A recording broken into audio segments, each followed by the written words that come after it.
So Hollywood and film critics are so desperate these days that they're starting to attack their own audiences. You can see this in statements like this here when they're told they're out of touch. No, we're not out of touch. We're not the ones who's wrong. It's the audience who's wrong. That's right, the audience. See, film critics, they are losing their audience. I know, shocking, right?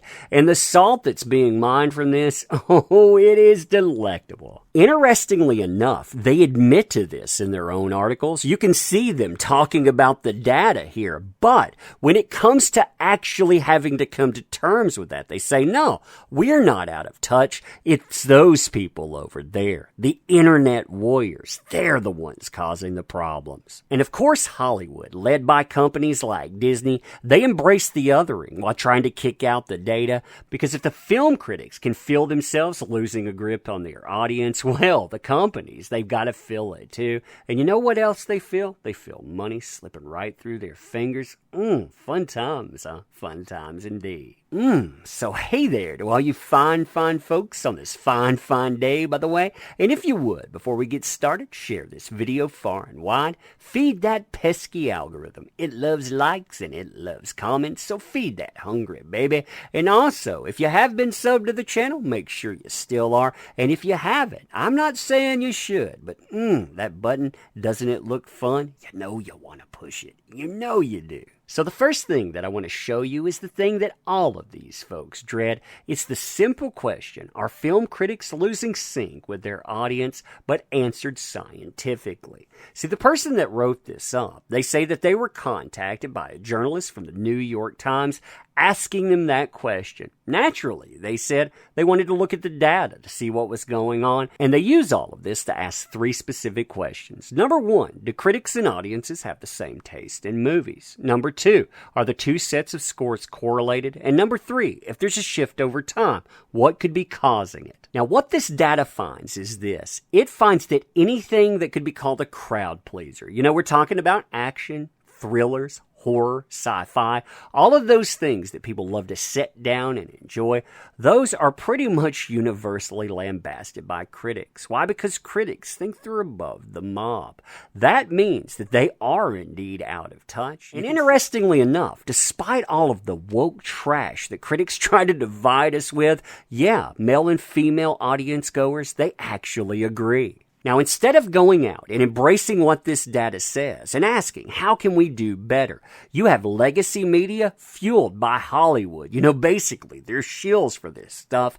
Going out, trying to turn the tables and saying, you know what? We're not to blame. No, we're not out of touch. It's the internet warriors that are the problem. Now, forgetting for a moment, quote-unquote, internet warriors are just consumers that pick up microphones, this person is going to write out one of the most pompous affairs imaginable. They're going to compare people like myself to truant children, and they're the principal in this. In the 1994 episode of The Simpsons called The Boy Who Knew Too Much, Principal Skinner experiences the kind of flash of self-doubt that every critic knows all too well.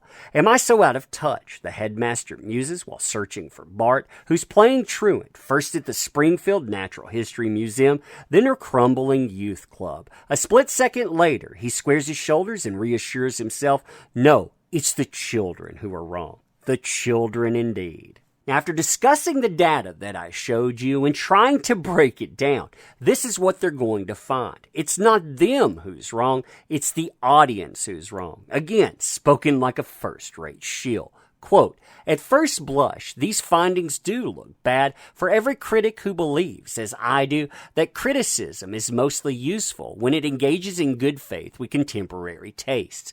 For instance, you don't have to enjoy a superhero film, but you should at least be prepared to reckon honestly with their manifestly colossal appeal. But I don't think Follow's graphs and calculations actually prove what he thinks they do, even if his maths is on the level. What they actually illustrate, and in which no working critic would contest, is that over the last 20 years, reviews that skew either negative or positive have increasingly been met with a degree of online pushback, which is usually unrelated to, and often out of step with, how the film has actually been received by the broader public. Or to put it in Skinnerian terms, it's the audience who's wrong. It's the audience who's wrong, not the critic there, the audience who is wrong. Now, if you're questioning whether or not these people are attacking audiences, if Hollywood is down with attacking audiences, look at the audacity to how this is defined. By audience here, and they're saying, I'm defining it in the same way that guy over there did. But look at how he says this. Internet users who are aware of IMDb's existence have the time and inclination to open an account on the site. Members of this group, they differ from critics in a number of ways. They don't actually have to watch a movie before they rate it. They can rate a film as many times as they like, providing they can be bothered to keep creating new accounts with which to do so. So they're telling you that people that have no financial incentive, they're going to go out, they're going to create multiple accounts to lambast something. Why? Because that score, it doesn't line up with the critic's score. Again, the pomposity, the arrogance to these statements. They also, it continues, have no incentive to write level-headedly.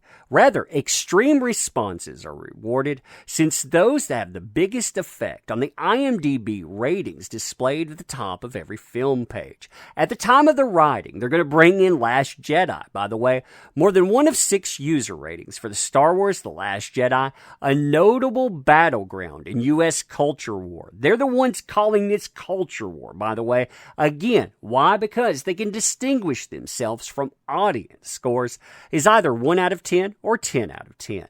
Now, of course, the same applies to most other on-rides rating systems. That includes audience scores on the biggest review aggregator of them all, Rotten Tomatoes. Now, I'm not going to read the rest of that to you because essentially what we have there is a puff piece that is supposed to say Hollywood is right, critics are right, don't listen to those pesky YouTubers about stuff.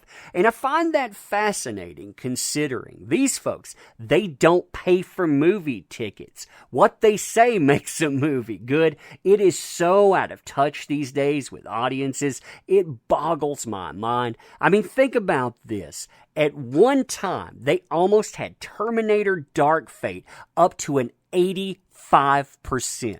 Right now, it's setting at 71% certified fresh. And the reason that it's setting there isn't because it's a good movie.